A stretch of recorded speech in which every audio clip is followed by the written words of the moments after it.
wait. Hello everyone, my name is Jonathan Garner and I am proud to be the ambassador of Operation House Call, an advocate for disability and sarcoma rights at the state and national level, and I'm also a cancer survivor who happens to have autism. In 2021, I was diagnosed with Ewing sarcoma. After months of pain, my leg was swollen and red, but doctors didn't take me seriously because I had autism on my chart. One even told me to see a psychiatrist. That's called diagnostic overshadowing. When a provider focuses on the disability instead of real healthcare concerns. One doctor finally said, "I don't know what's wrong, but I'm going to find out." And that saved my life. And you can see right there the leg, specifically, the purplish, reddish one. Still don't know how that was missed, since it kind of looks like a clown one.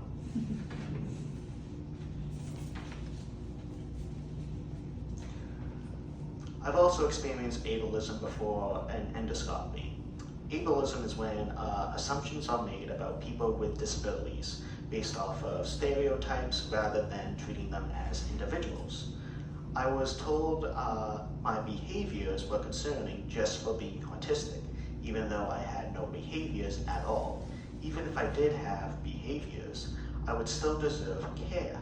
This is not okay. Everyone deserves equal access to care. This is a picture of me finally getting my endoscopy.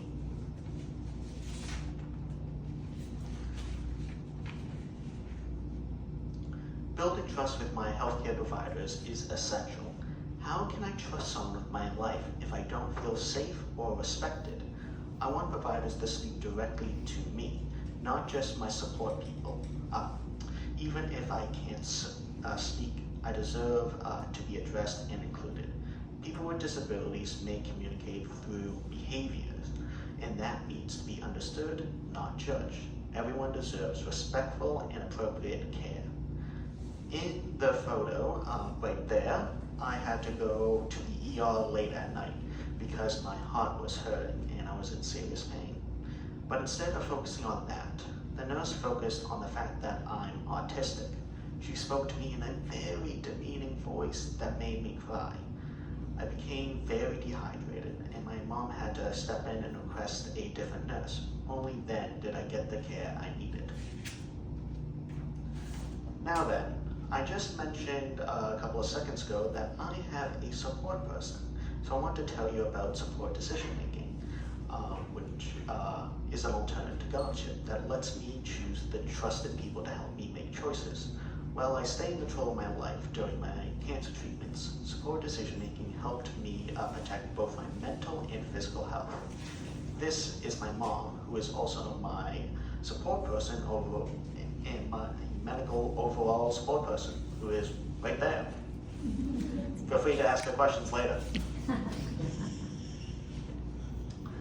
I have sensory integration disorder, which means my brain has trouble handling information from my senses like sight, sound, touch, taste, etc. from there, basically.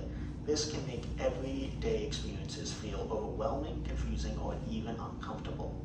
Here are some accommodations that help me. A countdown before shots or blood draws to help my anxiety. Pictured here is my nurse David giving me a countdown as he accesses my port right there. Sometimes headphones, sunglasses for loud or bright environments. Pacing around the room to help me process the information. Extra time to respond to questions. Recording appointments so I can review them later with my support person. And during cancer treatments, I brought that Cookie Monster stuffed with a real port inside, don't ask how. It helped me understand what having a port would feel like and made the experience less scary. Changing how we communicate can make a big difference in how patients feel. The traditional smiley face pain shot didn't work for me, so my nurse, Christina, pictured there, adapted it. She asked how long I could play video games instead of rating my pain with faces.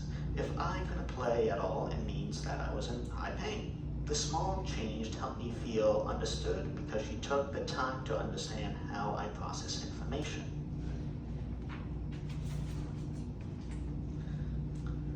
Today, I am 3 years cancer-free, and my medical team is like family to me.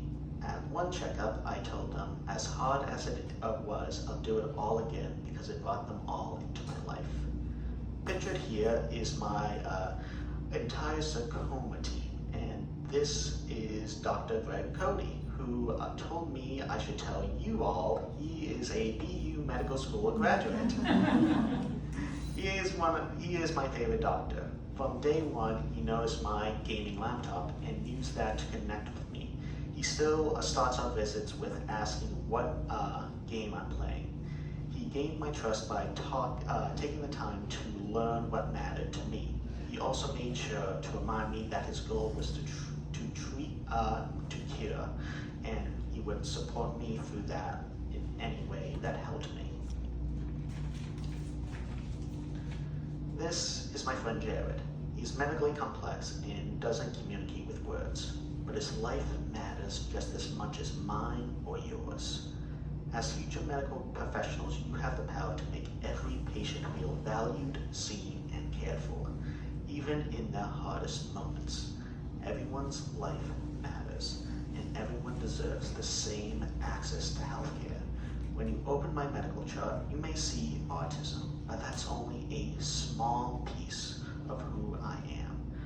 Autism does not define me, and no disability should define anyone. We all have many pieces to us, and those pieces are what make us unique. I'm more than autism. Autism is just a piece of me, like my arm or my leg. It's not all of me. Please don't assume things about me because of that. Please remember that every person you meet has their story, and every person you treat deserves to be seen as an individual with their own strengths,